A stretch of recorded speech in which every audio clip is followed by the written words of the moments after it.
Hey, I wanted to share a story with you about how I became a business lawyer.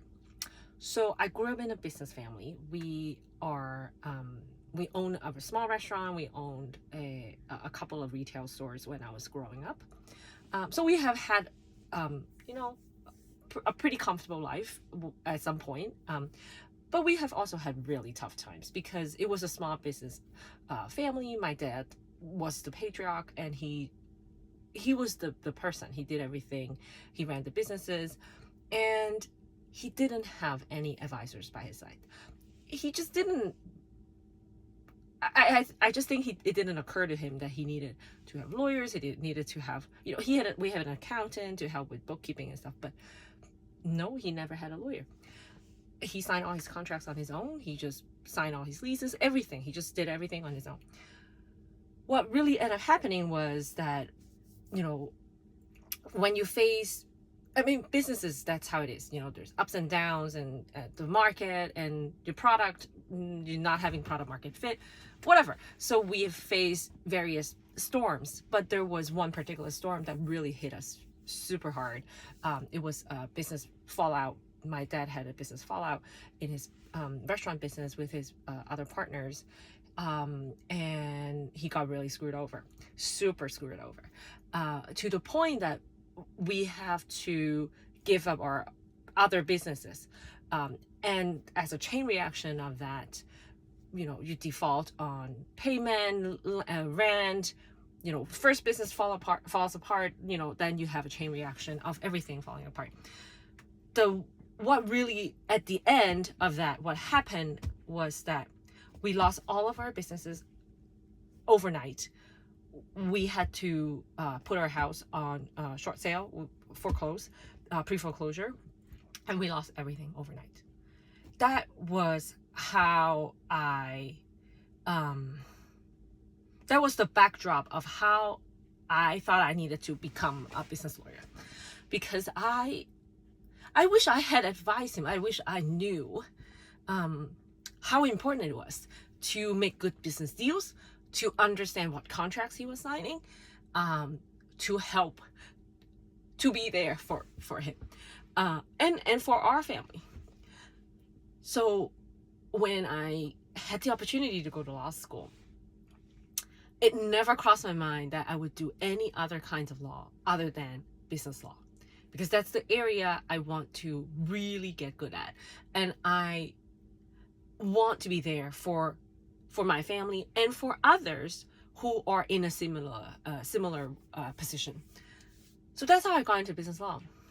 Now, that was 12 years ago. No, that was 15 years ago. So I've been practicing for 12 years, because 3 years of law school. So after I practiced for over 10 years as a corporate business attorney, helping businesses and small businesses, my dad passed away. This part you probably have heard. My dad passed away, and of course he was still who he was. Business deals were not always done with the right contracts, or not non-existent.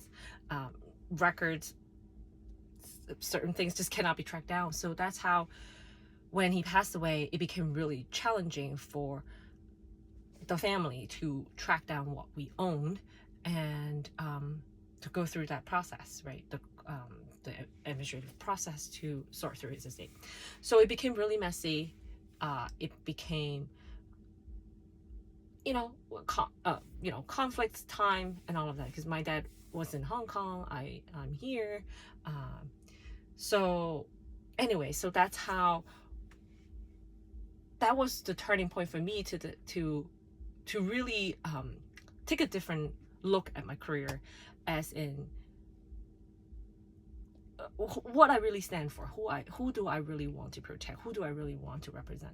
Now that my dad's not here, I want to protect other people, other business owners who have a family, and they have a family that they're providing for, and I want to be there to help them protect their assets, help them understand the risk that they're taking on.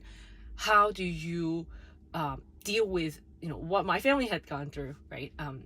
The founder divorce, the you know, all the transactions in between, the contracts, and then of course estate planning, wealth transfer, right? Asset protection and wealth transfer.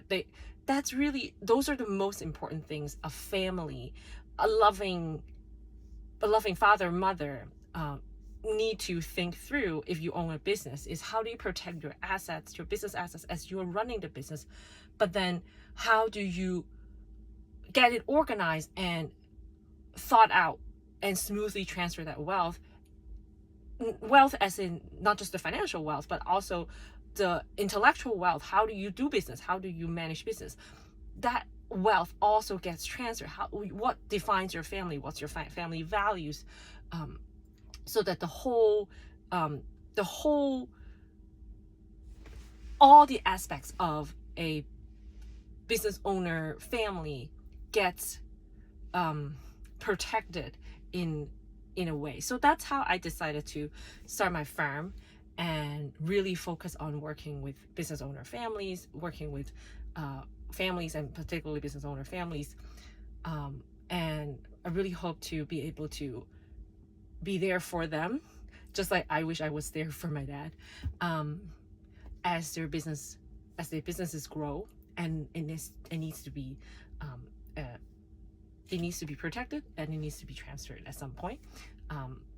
So that's really the background story of how I started the firm, how I got into becoming a lawyer, how I got into business law, how I started my own firm to really narrow down the people that I serve.